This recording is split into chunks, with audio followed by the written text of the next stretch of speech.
안녕하세요. 해줌의 테마입니다. 웨비나 이후로 오랜만에 테마 영상으로 인사드리게 됐습니다. 오늘 준비한 내용은 2020년 10월까지의 실제 발전소의 발전량과 수익에 대한 분석을 준비했습니다. 그래서 오늘도 저와 함께 도움을 주실 분 한 분 모셨습니다. 인사 한번 부탁드릴게요. 안녕하세요. 저는 해줌 태양광 사업실 발전 사업을 맡고 있는 이정윤이라고 합니다. 네, 반갑습니다. 이번에 발전량과 수익량에 대해서 분석하기 위해서 소규모 그리고 대규모 발전소를 각각 준비를 해봤는데요. 소규모 같은 경우 100kW 규모의 발전소를 두 곳을 선정을 했습니다. 첫 번째로 충청도 홍성군에 위치한 토지위 발전소와 동일한 충청도 괴산군에 위치한 건물이 태양광 발전소를 선정을 했습니다.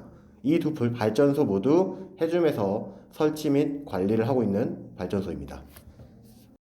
네, 먼저 100kW 규모 발전소에 대한 발전량 그래프를 보고 제가 설명을 한번 들어보겠습니다. 두 그래프는 100kW급 발전소 충남에 있는 발전량 그래프이고요. 이제 보시면 A 그래프의 경우 토지 그래프고 B 그래프의 경우 건물의 발전량 그래프입니다. 보셨을 때 건물의 발전량 그래프가 좀 더 높은 걸 보실 수가 있는데요.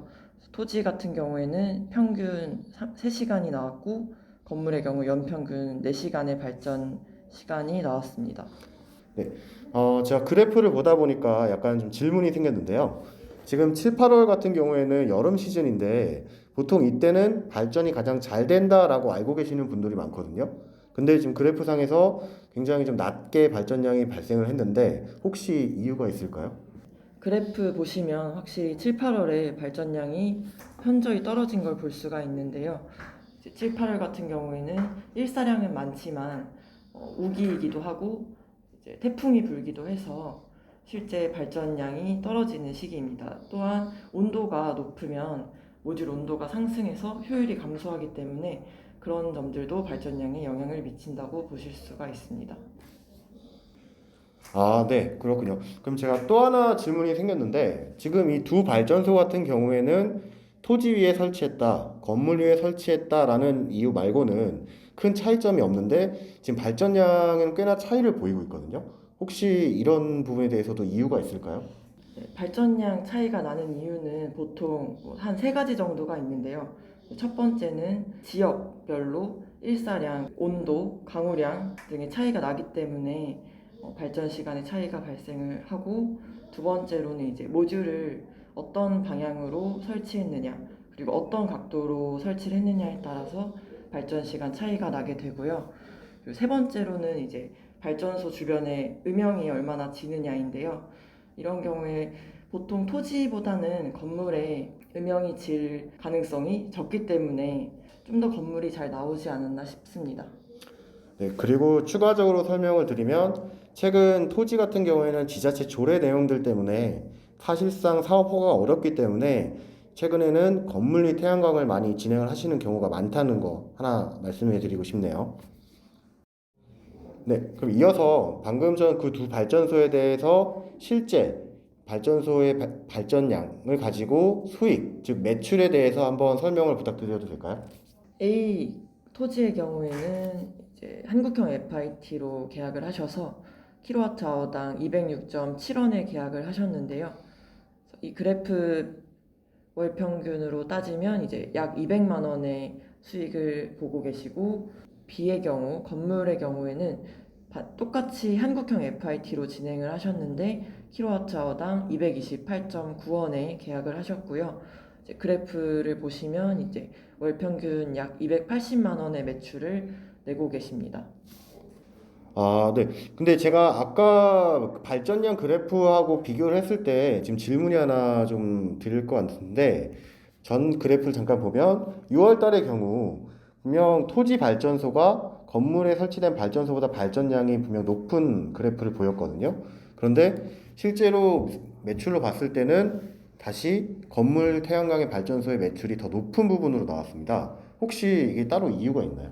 네, 동일한 발전량을 이 6월에 두 발전소가 했는데요. 매출 차이가 나는 이유는 어, B 건물의 경우 REC 가중치 1.5가 적용되기 때문에 그 1.5 가중치가 적용된 228.9원에 계약을 하셔서 평균 1.4배 더 많은 총 매출을 보이기도 하고 실제 발전량이 같을 때에도 더 많은 매출을 보이는데요. 네. 건물에 설치하시는 게 수익적으로 더 유리하다고 보실 수 있는 그런 사례라고 볼 수 있습니다.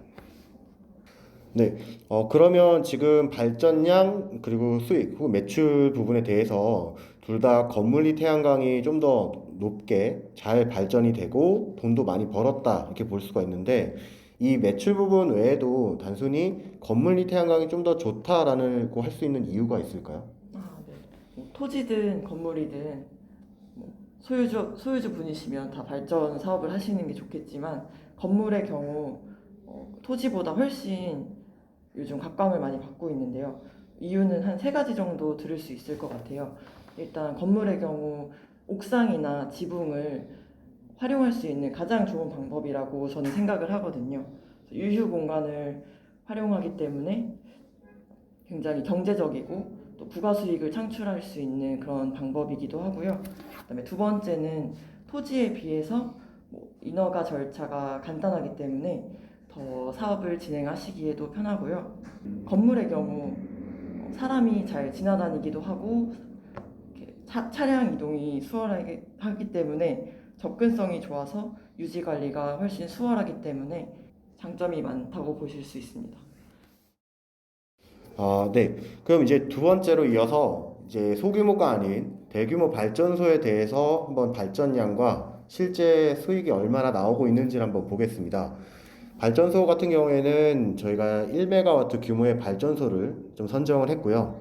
설치 위치는 경기도 여주에 위치하고 있는 발전소로 선정을 했습니다. 이 발전소 역시 앞서 두 발전소와 같이 해줌에서 설치와 관리를 하고 있는 발전소입니다. 네, 앞서 내용과 동일하게 발전소에 대해서 수익, 즉 매출 부분을 한번 설명을 제가 들어보도록 하겠습니다. 이 1메가 규모의 여주에 있는 발전소의 경우에는 연평균 발전 시간이 4시간 나오고요. 고정 가격 계약을 하셔서 144.7원에 킬로와트어당 계약을 하셨고 1메가급 연평균 4시간 발전소 수익은 이제 약 1,700만 원 정도의 수익을 보고 있습니다. 확실히 아까 설명드린 100kW 규모 발전소보다는 발전량이 비슷하다 하더라도 규모가 크기 때문에 수익이 좀 확실히 높은 모습을 보여주고 있네요. 그런데 혹시 지금 킬로와트아워당 144.7원이라고 되어 있는데 이 금액이 어느 정도 수준이다라고 혹시 설명해 주실 수 있을까요? 네, 144.7원에 계약을 하셨는데 20년 상반기랑 최근 발표된 하반기 입찰 가격이랑 비교를 해볼게요. 상반기 같은 경우에는 이제 100kg에서 1메가급 경우에는 평균 140원대로 낙찰이 됐고요. 하반기 때는 이제 1메가 미만 발전소들이 137원에 계약이 됐습니다. 그래서 좀 웃도는 가격에 계약을 하셨고요. 좀 더 높은 수익을 얻고 계시다고 보면 됩니다. 네. 그 정도의 수준이다라는 부분은 잘 알겠습니다. 그리고 추가적으로 제가 설명을 드리자면, 최근 해줌에서 웨비나 강연 때 내용을 들으셨겠지만, 1메가와트 미만의 발전소의 경우 전력 중개 사업 부분에 대해서 참여가 가능할 수가 있는데요. 그 참여를 했을 경우에 대해서 제가 가상 부분이긴 하지만 추가적인 내용을 한번 준비를 해봤습니다. 전력 중개 사업 부분을 추가적으로 진행을 할 경우 발전소 수익 외에 전력 중개 사업의 수익으로 아주 많진 않지만 추가적인 수익들을 발생을 시킬 수 있는데요. 이 내용을 봤을 때 해당 발전소는 월 평균 약 10만 원에서 20만 원 정도의 추가 수익이 발생을 할 수가 있습니다. 그 경우는 즉 킬로와트당 144.7원이 아니라 킬로와트아워당 146에서 147원을 계약한 효과를 볼 수가 있다는 거죠. 앞서 설명드린 상반기, 하반기 고정 계약보다도 약 10원 가까이 차이가 나는 금액입니다. 다만 이 내용은 발전소의 계량기가 전력거래소일 경우에 대한 내용인 거고요. 또한 예측 정확도와 정상금 배분 비율에 따라 실제 수익에는 약간의 차이가 발생할 수 있다는 점 먼저 말씀드리겠습니다. 네, 그리고 2020년 11월 13일 2020년 하반기 고정가격 경쟁 입찰 결과에 대해서 발표가 나왔습니다. 이 발표 내용에 대해서는 제가 다음 영상에서 설명을 드릴 텐데 간단하게 어떤 부분에 대해서 설명을 드릴 거냐 하면 기존의 상반기에서부터 이제 금액대에서 확인을 하는 부분과 새로운 분류 100kW 이상 500kW 미만 분류에 대한 부분의 금액을 확인을 할 거고요. 추가적으로 추가 공고가 없는 경우 내년 2021년 한국형 FIT 단가를 예상을 한번 해보도록 하겠습니다. 네, 오늘 시간은 이렇게 소규모와 대규모 발전소에 대해서 올해 2020년 1월부터 10월까지의 발전량과 실제 수익이 발생하는 내용에 대해서 한번 분석을 해봤습니다. 오늘 내용에 대한 설명을 해주신 정유님 대단히 감사합니다. 감사합니다.